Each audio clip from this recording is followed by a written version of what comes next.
Guys, welcome to the show. Today we have the Jake Robles. What's good? Okay, guys, Jake is 24 years old. What this kid has done in sales is insane. Listen, he has sold in 3 industries: pest, alarms, and now solar. Yes, sir. Welcome to the good side. I appreciate it. No, but we both have a pass and pest, so that'll be fun to talk about. But guys, listen, Jake has lots of records in sales and recruiting. At Vivint, he holds the record currently for most sales and installs in a week, right? Yep. That's amazing. And Vivint, out of how many thousands of reps? 6,000. Yeah. But how many thousands have gone through Vivint? 100,000. 100,000 reps. Yeah. There you go. Out of 100,000, holds a record for most sales in a week. Incredible. It's seriously incredible. If anyone wants to shit on that, it's a week. Go beat it. Stop being a little bitch. You were one of the top recruiters. Huge. You said number 1 recruiter at Vivint first season? Yeah. That's Every amazing. year I was there. Damn. How many guys?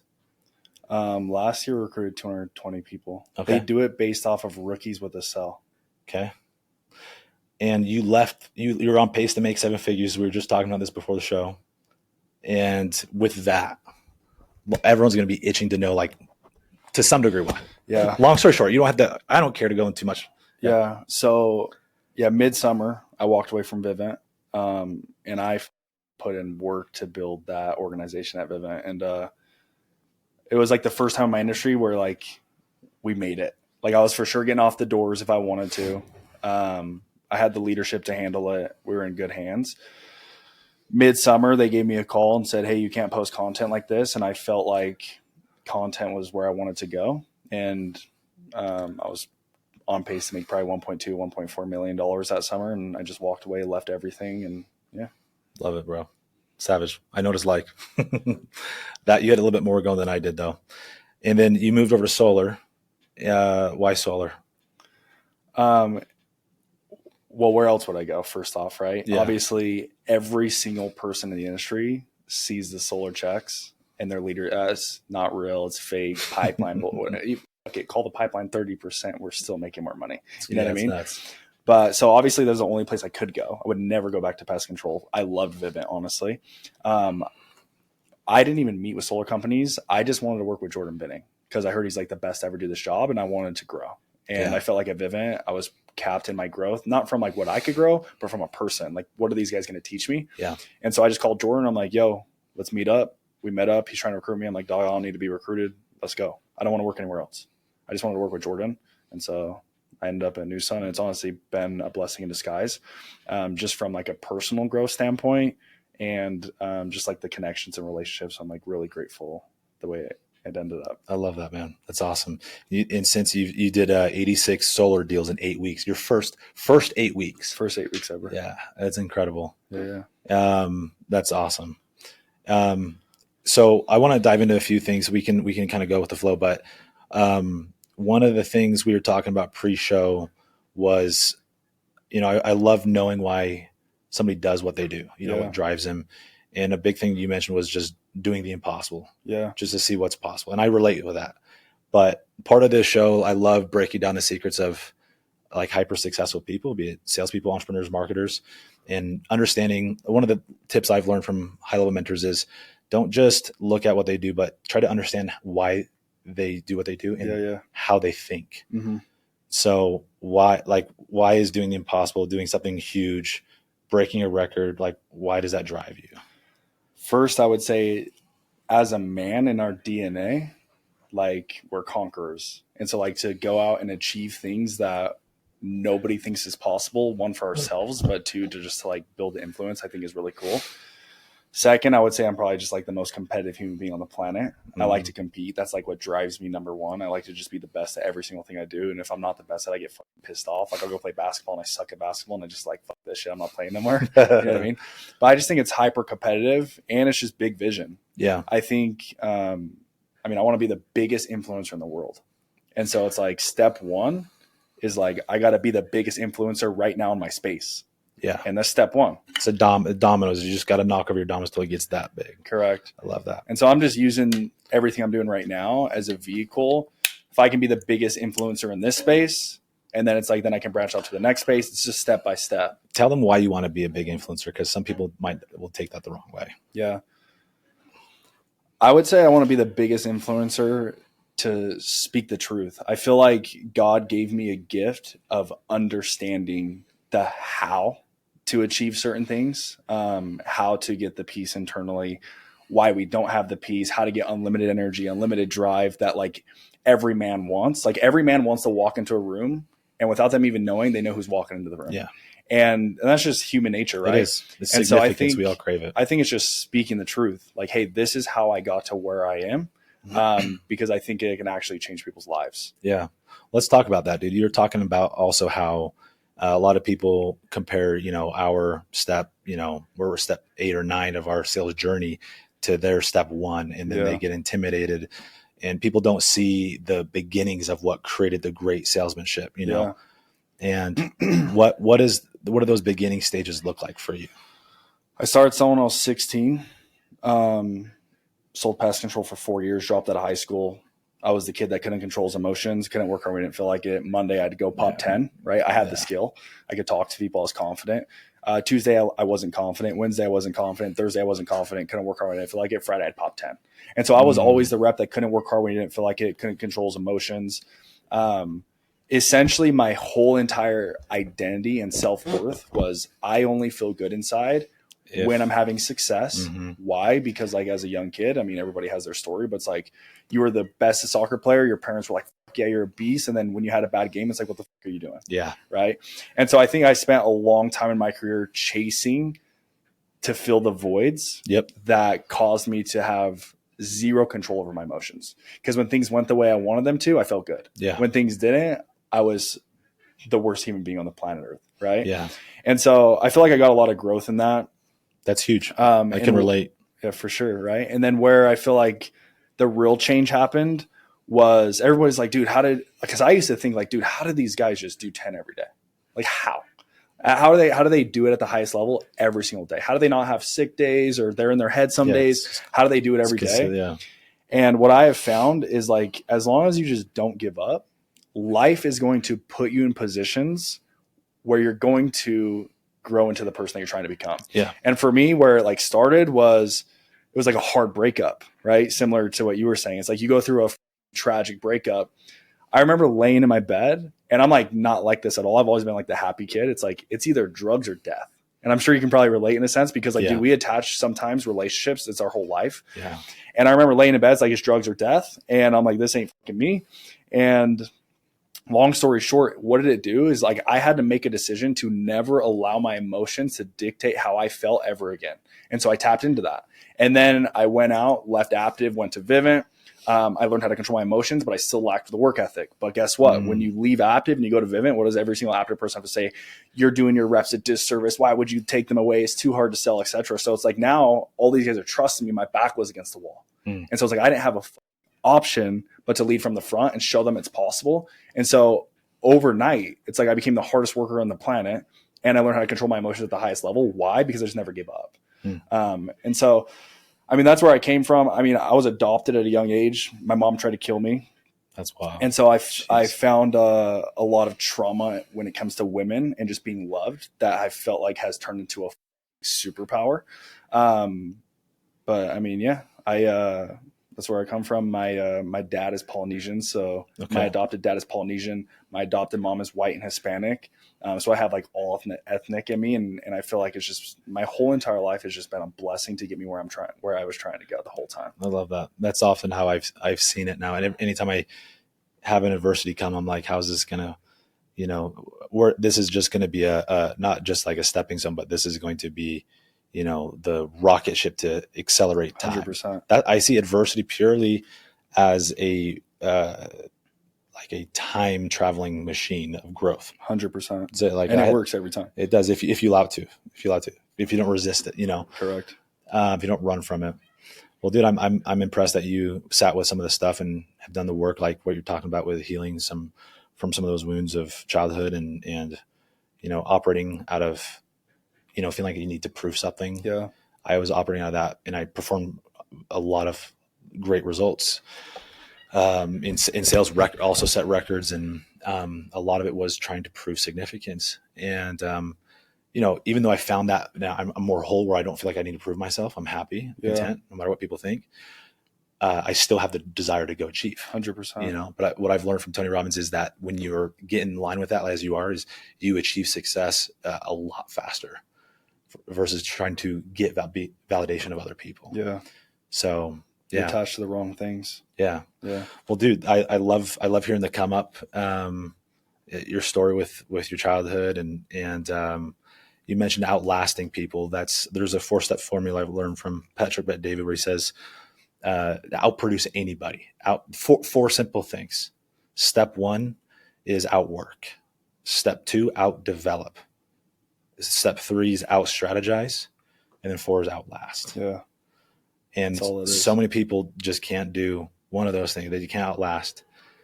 Tell me what you think about this. So on those 3 things, I can basically summarize those. The first 3 is work ethic, work. Yep.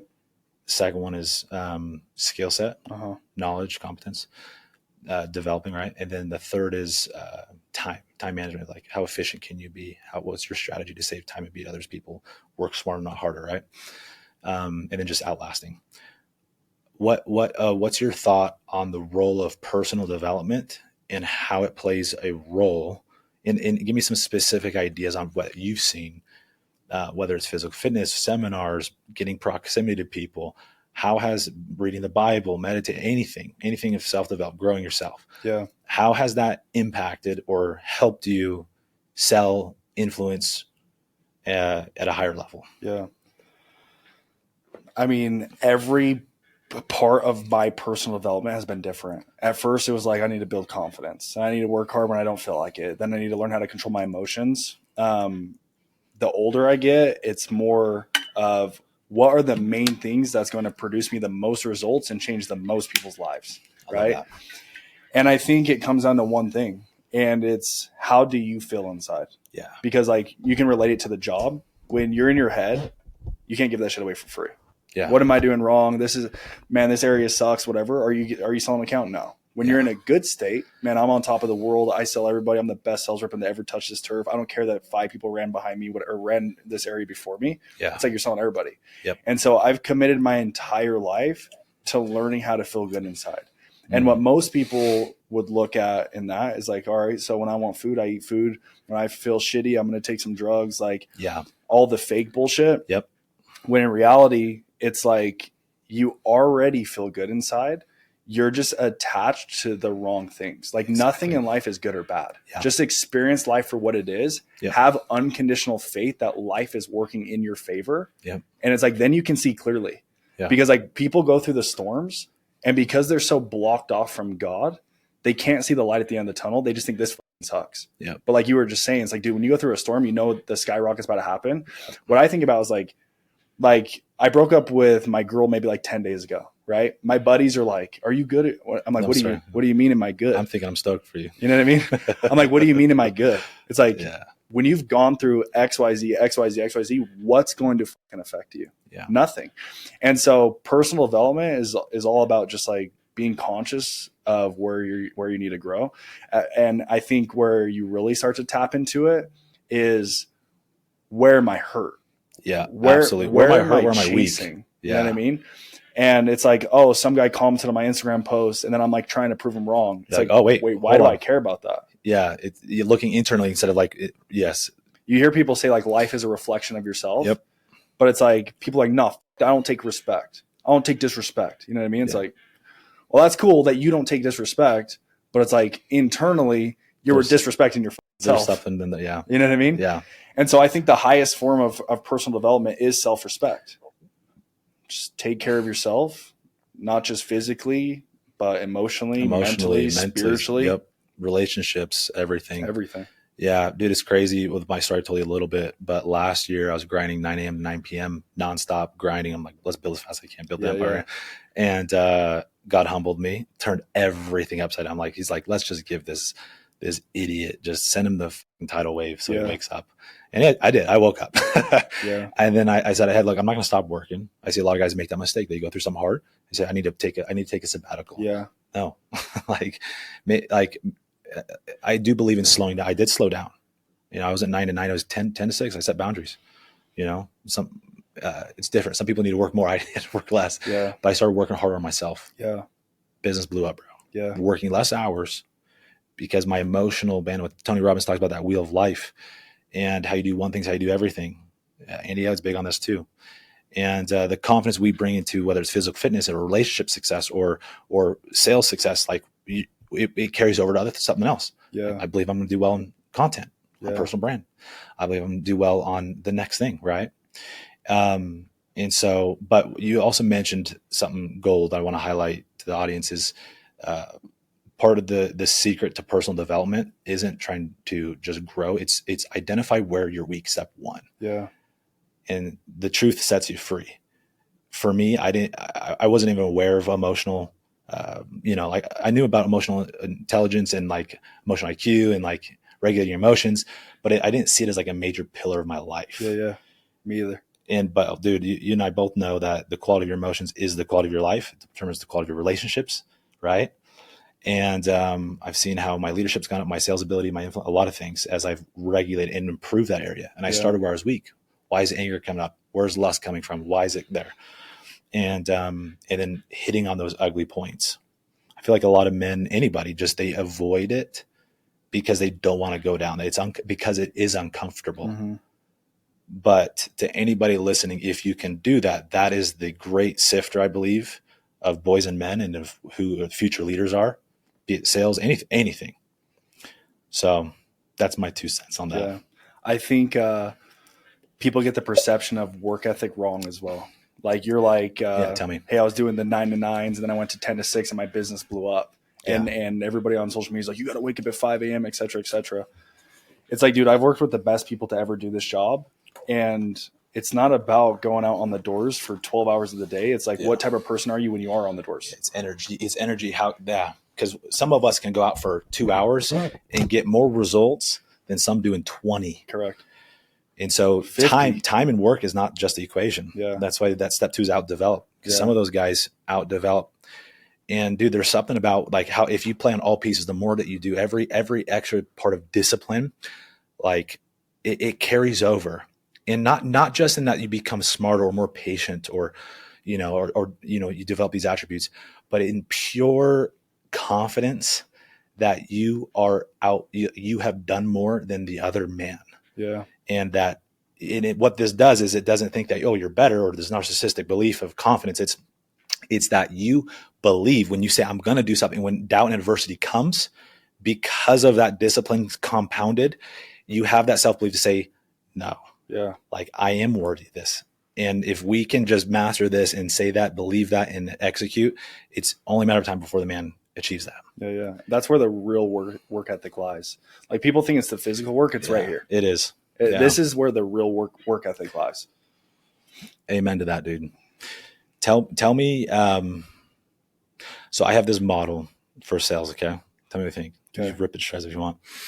But I love Jeremy Minor, but he preys on a couple things of like lack of like people, the pain point of salespeople knocking doors or cold calling. Yeah. Right. It sucks. And he preys on it. It's a skills game, and he does it to sell court. Brilliant. He's made millions doing it. It is a skill game. He's technically correct, but there's also work ethic. Yeah. But there's also being efficient. For example, me riding a Segway versus me being on foot. Yeah. Or me creating a CRM and creating automation to the text campaigns, or having a system of time blocking or scheduling clients within arrival windows and triple booking. That's just a system. It's a way to play smart, right? And dude, I've been able to not be the best closer or best salesperson or influential, but lean on things that I can absolutely control, like my work ethic, and then I can control how efficient I am with these little hacks to get a huge edge on other people. And so I have this model of education, effort, efficiencies, those 3 things: effort, work ethic, education, your skill set, and then your ability to manage time. Yeah. Because time, the problem isn't people telling us no, it's people wasting our time. And you Jim Rohn fan? I don't know what that is. he mentored Tony Robbins. He was one of the sales gurus of the time. He said major time. There's major time and minor time in sales. Minor time is time taking notes on prospects. It's doing anything but being in front of the prospect. So that's major time. And so all efficiencies is how can I decrease the percentage of my day? Let's say you work from 10 to 8, whatever your time is, right? 10 to 6, 10 to not 10 to so whatever. Okay, what percentage of that time are you actually in front of a qualified prospect? Yeah. For most guys, it's less than 30%. Yeah. What happens is if you increase that to 60%, your sales almost triple, not double, triple. Yeah. Sometimes 5x. Anyways, what are your thoughts on those 3 pillars? Which one are you like as far as effort, education, or efficiencies? Which one is the most valuable for you? Yeah. Or what stands out? First off, what I would say is I have respect for Jeremy Miner. From a sales aspect, like you're never going to be like, wow, I just sold 5 today because like I was just so saucy. Yeah. You know or what I mean? you knew the right questions to ask. Yeah. Because like what happens is like an average sales rep walks into doors, between the doors. You're like, when you ask the question, okay, you're only talking to 30% of qualified buyers when you're actually out there. So I was like, is that the most important part? Or what about the 70% between your ears the entire time so that when the door does open, you're still locked in electric? Yeah. Because exactly. like, and so there's the skill set. It's like, is it a sales skill set or is it an energy skill set? Yeah. Is it an efficiency skill set? Is it an effort skill set? Because that trumps 100 times more than the, hey, dude, you got to speak with this tone of voice. It's like, go tell a regular rep to go speak with that tone of voice. You're going to go shadow him and he's going to be like, hey, are you the homeowner? It's like, dog, just be yourself. Yeah. Yeah. You know what I mean? It's backfiring. But I would say that effort by far is the key, because without effort, you don't have efficiency. Yep. Without effort, you don't have education. Yeah. You know what I mean? Yeah. And so there's more repetition, there's more opportunity. But then again, at the same time, education is being wise enough to understand, okay, if I focus on X, Y, Z, this will produce more results. And I never think it has anything to do with a sales problem. Like you just don't, people that are just extremely confident, they go and dominate in sales. It's like, you go watch them. It's like, this guy just bulldozes people. He doesn't know what the fuck he's doing. You know what I mean? He dominates. Yep. And so I believe it's 80% psychology. The success in selling is 80% psychology and mindset, 20% tactics and skill. Yeah. And psychology and mindset come down to self-development. It's what's going between your head. What's going through your head. What you pour into your head that morning. Yeah. How you live in your life. I have a thing where say confidence sells. Confidence is huge. Conviction, I think, is superior to confidence. Conviction is why you sell what you sell. Yeah. It's how is this impacting you? And like, if I have the cure to cancer and you say, I don't want that. Like, I'm going to say, no. Trust me, Jake, you need this. Okay. That's conviction. Yeah. And then there's certainty, which is, I believe, trumps even conviction and confidence. Certainty comes not from how your tactics, your knowledge, your skill sets within the work, or even your passion about it, but it comes from how you live your life. Yeah. AKA the walking, talking billboard. Yep. The sales rep. And the more that man develops, I'll take the guy or gal that out develops, that has just a lot of character, that is humble, grateful, but ruthless work ethic, can relate to people. I'll take that guy over the guy knows every damn question to ask, when to ask it, nonverbal cues, paraverbal cues, all day, when to pause. I'll take the guy that has the development, the character, over the guy that has the tactics. So transformation, I'd say, trumps tactics. To go back to your psychology aspect, I think understanding the psychology of sales is everything. Right. And it's like, you can teach someone to speak with conviction, right? Yeah. But as human beings, like, we're masters of sales, so we can read people. Yeah. But like, soak in these homeowners. And so like, we go say like, oh yeah, this is the best, right? That's how we're taught to say this is the best. Yeah, you're taught how, but it's like, if you're focused on how many sales am I going to make? Yes. I'm trying to sell the customer. You're still transferring an energy that they can read and they're not going to trust. Yeah. And so it's like, that's where, like, when I teach people how to sell, it's like, it's not about the conviction in your voice. It's the conviction in your heart. Yeah. Because if you believe in what you're saying, you're going to transfer that energy. It's not something that you fake. I actually, and I never comment on people's posts, but Jeremy Miner posted one. He's like, so you have a curious tone. He talks about all these tones. Yeah. And I commented on it and it got a lot of likes. And I said, the only tone to master in sales is authenticity. Amen. Because you go teach these guys to do that, but it's like sales is all about transferring trust. Yep. And so it's like you teach them to master all these tones, but they don't trust themselves because they don't do what they say they're going to do. And they can't trust themselves to fucking say the truth to a customer. Yep. It doesn't matter how much conviction they have when they don't trust themselves internally, because the customer can read it's that. A facade. They can read it. And people, no matter how dumb, they all have an internal radar of it's a bullshit radar. 100%. and you could talk to somebody that's like almost drunk and they can pull out the BS in the intent. Especially when they get 10 door knockers a month. Dude, people can read intent. Every person can read intent very well. Here's the problem with the industry. It's become tainted like big pharma. Okay. So it's a big call out. Jeremy, don't kill me. I hope I don't take millions from you. Love you. But big pharma makes money. The truth today. We're speaking the truth. Okay. It's big pharma, for example, the problem with big pharma, it's a corrupt model where doctors make, and these pharmacists and these drug companies make money by prescribing pills. Correct. So when I go in saying I got an issue with this, instead of teaching me how, like the root of how to uproot it, right? They just prescribe a quick fix, Band-Aid, right? And it's easier, it's quicker, right? And it makes them money, which is why they do it. And majority, I'm not saying everybody in healthcare is like this, right? And what the problem with sales is that salespeople, there's a lot of rejection, failure, a lot of adversity, and we're looking for a way to get out of it, right? Oh, I get the secret one-liner, this one. Oh, I get you if I change my tonality. Bro, that's the how, what. Stop focusing on how and what. Focus on why. 100%. Why is simply, how does this benefit this other human? 100%. And guess what? When I'm focused on how can I impact and serve you, brother, and help you, you naturally learn how to detach. You learn the principles, lean in, lean out. You read people better. You do all these things naturally as a human being. Surprise. Yeah.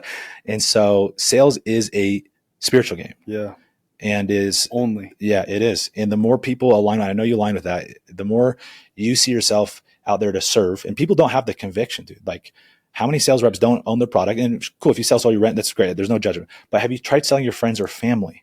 I have, and I've sold those. Yeah. I've all sold them, bro. Okay.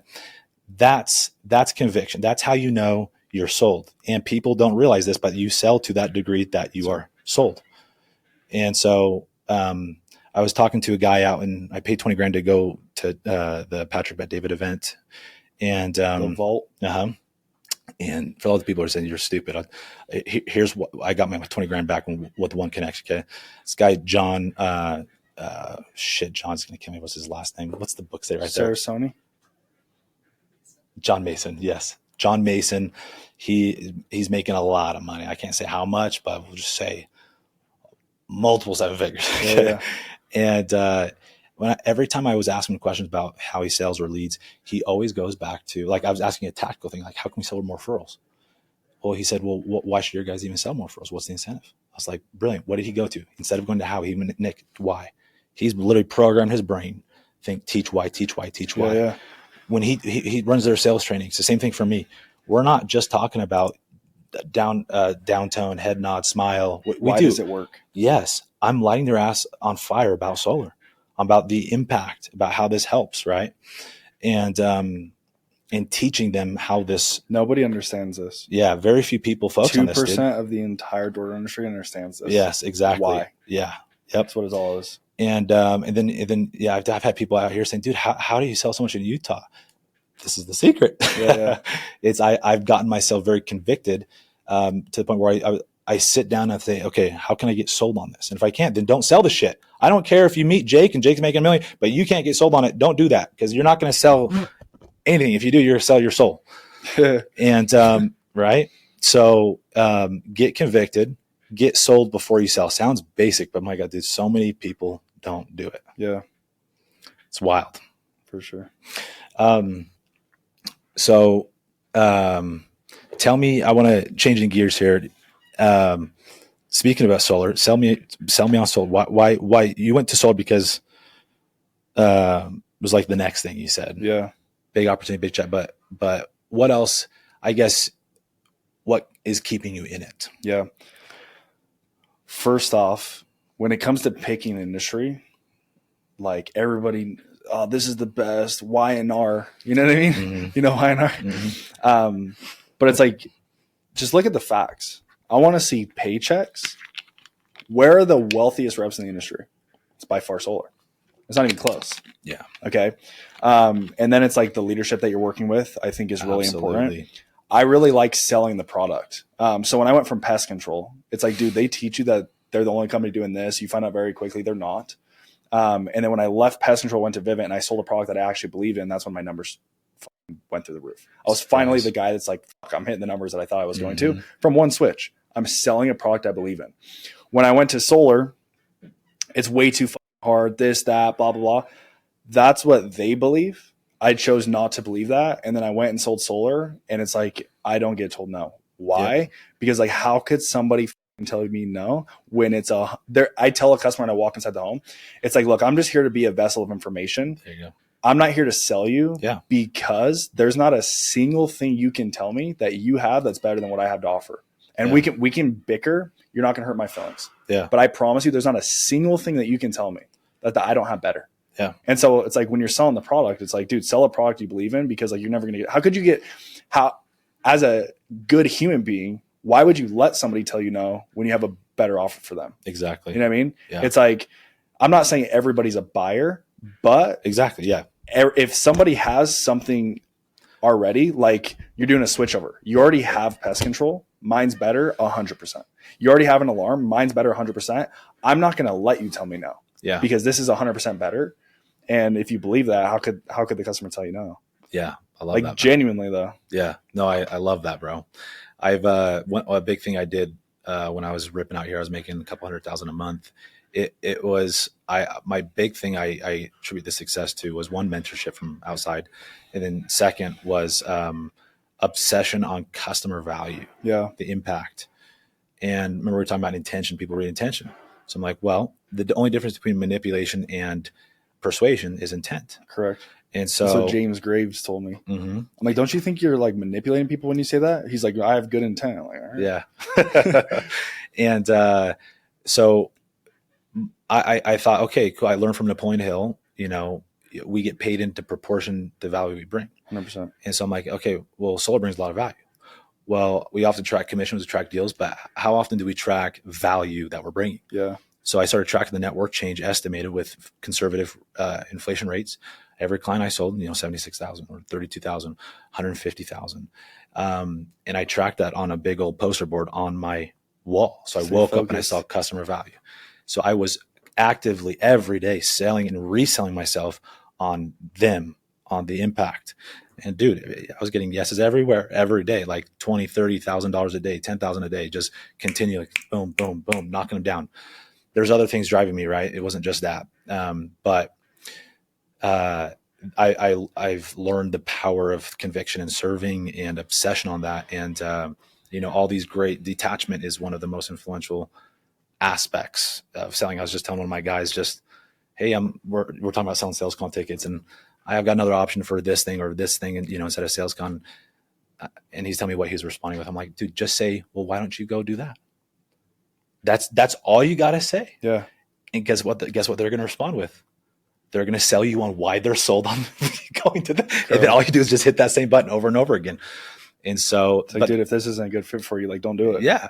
So, but all these tactics that we learn, it's like, if you just focus on serving people, oh my gosh, all of them get put every together. Tactic leads back to that. Yes. So it's like, as selfish as we are, we want to make money, we want to make sales. It's like, once you become wise enough, you understand that the only way to produce at the highest level is to serve at the highest level. It's like, we go knock on doors, and it's like, what am I going to say here? My rep calls me 4:00. He's like, hey, dude, I got this concern. What do you say here? I'm like, don't ever call me about what to say ever again. Yeah. Go serve the customer because you're focused on yourself. Yeah. And you find that that's the secret. Yeah.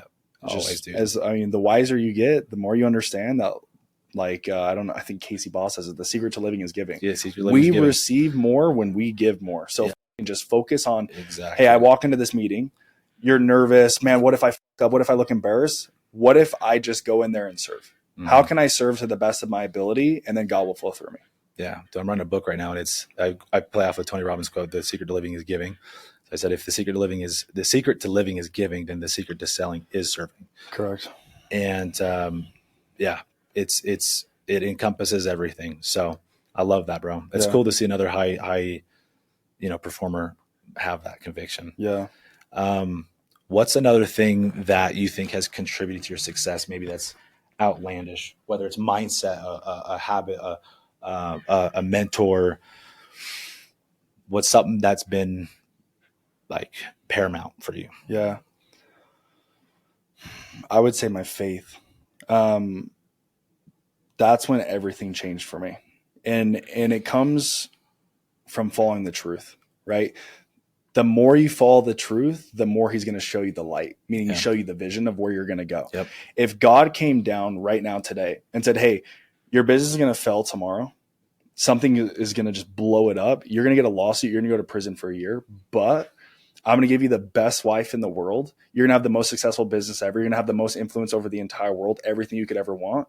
When you went through that hardship, you would just experience it. Like, I'm grateful to go through this hardship because I see the light. Yeah.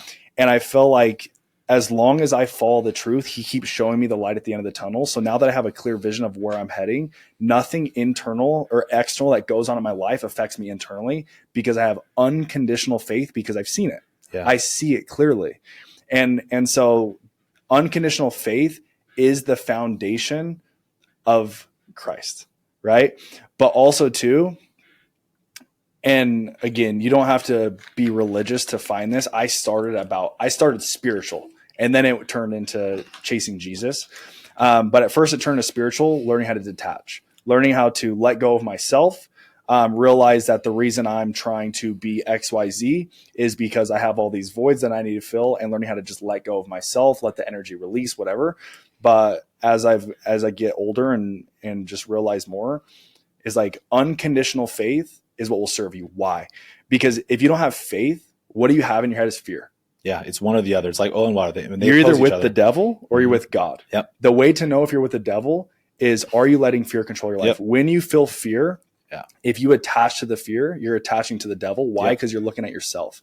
If you are fearless, meaning you starve the devil, he will die. Yep. He will have no control over you anymore. And that's when you tap in to the God flowing energy where he'll just flow through you and use the gift that he gave you. And it's fucking game over. Dude, there's only two states, and they come from fear or faith, abundance or scarcity. And I use the analogy of oil and water. Like they can't coincide. Correct. And so it's one or the other. The best way to flush out the oil, the fear, is to replace it with the faith. And in selling, we're outside of like a spiritual lens, a Christian lens is simply, today's gonna be a big day. Yeah. Every no is getting me closer to yes. And obsessively saying that. Brian Tracy talks about that in Psychology of Selling. But dude, all that I've been obsessing over this, how like the Bible literally is the best blueprint for business success. I'm reading one by John C. Maxwell where he has his commentary on there, the leadership guru. And it's I'm like, wow, I should have just studied this more. Yeah. Being in the middle is the worst place to be. Meaning I say I'm Christian, I go to church, I preach the Lord, but I'm controlled by the devil behind the scenes. That's the worst place to be when you're in the middle. That's when the road is really, really, really rocky. That was me for most of my 20s. Right? Yeah. You're either committed to the devil or you're committed to the Lord. Yeah. Period. Yeah. And I mean, full commitment to the Lord has been the biggest life-changing, life-saving blessing in the entire existence of my whole entire being ever. You know what I mean? How do you not wake up every single day with just a fire in your heart when he shows you, hey, this is what you have in store? All you got to do is follow the truth he's going to show you. That's it. Yeah. Follow the truth. He's going to show you the vision. Once you see the vision, when things don't go your way, are you going to be upset? No. At the end of the day, all that we really care about as humans, the reason we chase all the success, the relationships, the women, whatever, is because we want to feel good inside. Mm-hmm. But what you realize is like the only way to actually feel good inside is unconditional faith. Why? Yep. Because you already feel good inside. God's presence is already within you. There's just a blockage of fear saying, hey, I wish it was this way, this way, this way. But if you have unconditional faith, you realize that life is unfolding the way it's supposed to. Exactly. Remember how the secret to living is giving? I think of a cup, like a cup overflowing. Like you actually have something to pour into people. Yep. And that is not come. It doesn't come from just monetary success or physical health or a great. It comes from. It's a spiritual lens.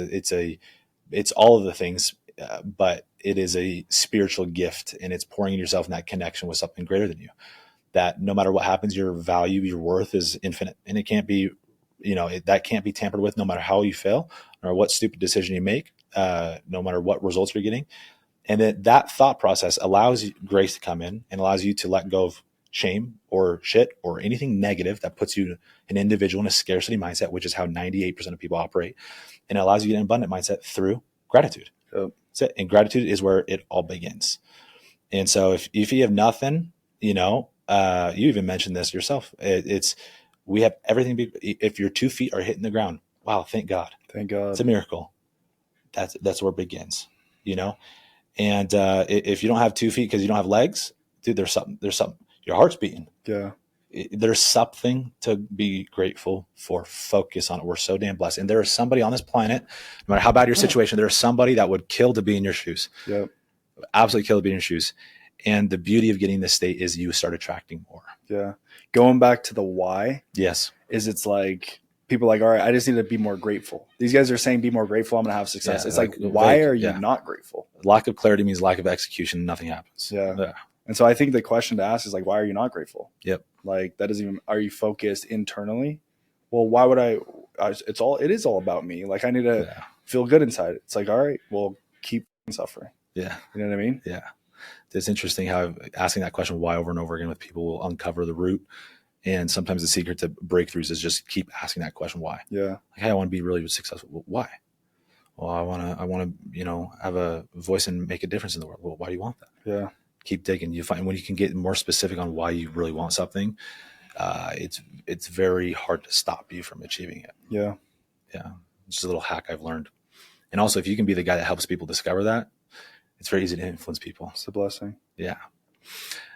Jake, has been awesome, bro. Any closing lines? Follow the truth. Let's go. Amen to that, dude. Stay in the light is my advice. Stay in the light, but be willing to sit in the dark. What I mean by that is don't run from hard shit. Don't run from the demons. I was just coaching a guy earlier in my team. I know the exact thing.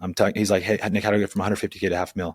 I said, what characteristics does the $500,000 guy have that you don't? Right. And a lot of those things, those ideas and those breakthroughs happen when you sit alone. Sit with those demons. Don't run from them. What does running from them look like? Distracting. Yep. Social media, games, girls, anything, friends. It's just getting your mind off of it. Right. Work can be a distraction. It was for me. The best distraction, right? Mm-hmm. It's a healthy distraction. Even physical fitness can be distracting. They're healthy things, but I couldn't believe it when I started sitting with my emotions and started the journey last year, bro. Like I was like, this is so hard.